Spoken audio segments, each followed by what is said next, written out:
Hey guys, and welcome to my channel and to this video. Today I was thinking I could be trying out to paint on this black watercolor paper. It is Etival from Clairefontaine, and what I do like about this paper is that it actually has two sides of it, and those sides are different. On one side it is cold press, on the other side it is a rough paper.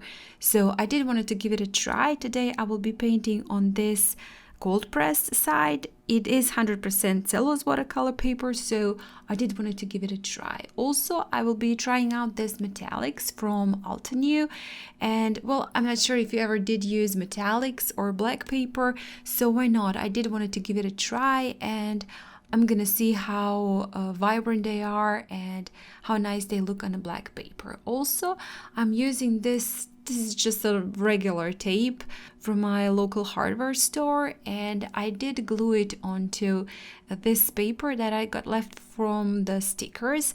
And now I'm just drawing in the circle and then cutting it out. Also, that tape is, well, a bit too sticky, so I did glue it onto my shirt just to make it a little bit less sticky.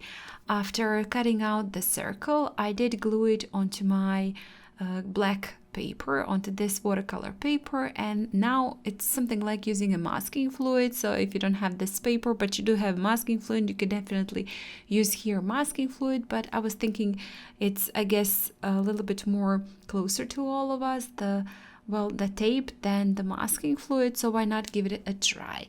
Now I did pre-wet the paper, not really the entire paper, but just around that circle, and picked up some gold color and I'm adding it on top. One thing that I did realize using metallics is that they do look a lot less bright when they are wet.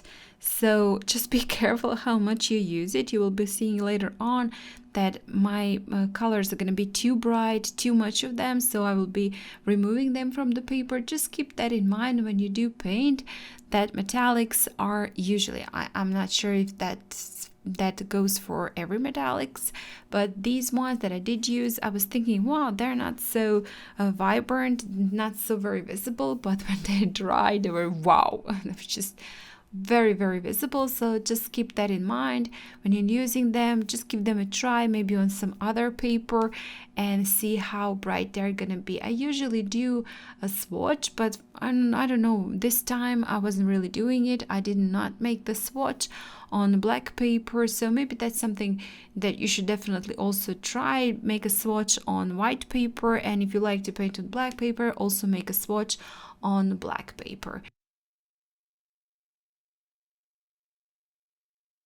So I'm just using almost every color in my palette. I was using violet, I was using a gold, I was using this something like a bronze color, then something like between the violet and the pink. So a lot of colors I have been using here and just doing all sorts of strokes. I wanted to make this looking like a planet, that it's a shiny, I guess has a ring, some kind of ring. I'm not sure what I was trying to paint. I was just giving myself a free hand and just doing whatever I felt like doing. And as you can see right now, they don't look very, very, very vibrant. It just looks, as much as colors I'm adding, it just doesn't look too bright enough for me. And now when I left it to dry, you can see this. Wow, it was very, very bright. Now I also wanted to show you that this paper, it is 300 GSM, and it did not warp at all. You could have seen that I did not use the tape to glue it down onto my table or any other hard surface, and it really didn't warp too much. So I do like it. It's quite nice. Even though I was using a lot of water, it did not really warp too much.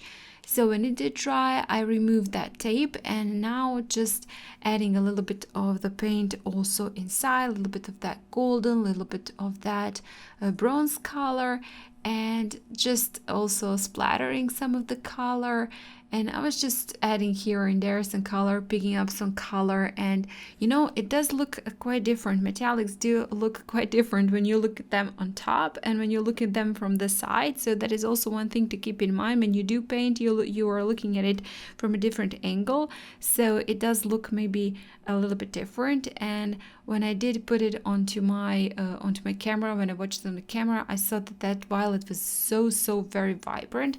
So at the end I decided to pick up, as I said at the beginning, I pick up a little bit of the paint. So this was also a test, because I did wanted to see how easily I could lift pigment, I could lift colors from that paper, and also to see how those colors are liftable, how easily I can lift them.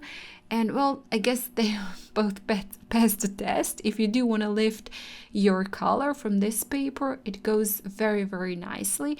So at least these metallics are going very nicely from the paper, and I'm just using a clean water, picking it up, smudging it slightly, and then with a towel picking that up. And at the end I did like it a lot better. So just one more thing also, it lifts up colors, and it doesn't really rip off the paper. The paper wasn't ripped. You can see I was just lifting it horrendously, and I was having no mercy. So it did lift very nicely. Overall, I do like this paper. I would definitely recommend this Etival watercolor paper, black watercolor paper. Even though it is 100% cellulose, it is not cotton watercolor paper. I think it's very nice paper. And also for the watercolors, for those metallics, they are quite vibrant, as you could have seen right now. So I actually do recommend that. There is a very nice selection of colors, a lot of them. There are like 14 colors there. So definitely something I do like. I will use more in the future. So I do hope you like this review, this video, this painting. Maybe if you do have a black paper, metallics, give it a try. If you don't have a black paper, you can definitely try this on a white paper also. And guys, thank you so much for watching, for all your support. If you do like this video, please hit the like button, share it, comment. If you haven't still, please do subscribe to my channel. That will mean a lot to me. And again, thank you so much for watching, and I hope I'll see you next time. Bye!